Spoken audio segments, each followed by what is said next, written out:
Hi, my name's Amber, and I woke up in a meth lab.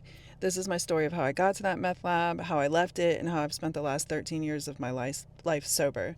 So we're still 10 years before getting to the meth lab, and this is a story about getting arrested for domestic violence and having a judge order that no brooms be in my house.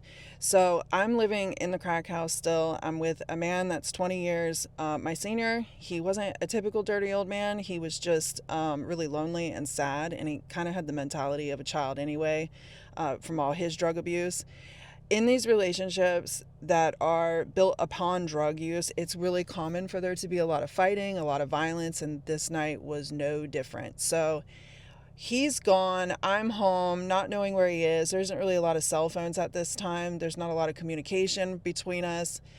He shows up and he does not have my money, and it was something stupid like $10 to $20. But when you're a crackhead, that's a lot, and I wanted it. He didn't have it. I'm pissed. He's looking in the freezer for food or whatever. I don't know what he's doing when I snap and start beating him in the head with the freezer door. I back up, give him some distance because I know shit's about to pop off. He grabs a frozen bagel from the freezer, chucks it across the room, hits me in the eye, ends up blacking my eye. I lose it. We go to war. The whole house is trashed. At one point, one of us threw a 10-pound bag of dog food at the other one. I mean, we were literally using anything we could reach to beat each other. In Florida, whoever calls the cops in a domestic violence situation is probably the one that's least likely to go to jail. So these situations would inevitably end up in a race to who gets to call the cops first. And this particular day, he got to. So I'm arrested because when he gets there, the cops get there, he has obvious strike marks all across his back from a broom where I just beat the holy hell out of him with a broom.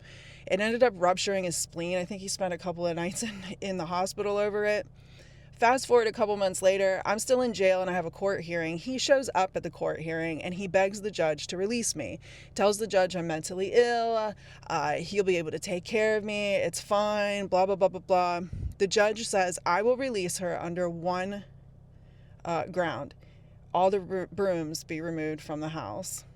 That was put into my court documentation, that defendant is released on grounds that all brooms be removed from house.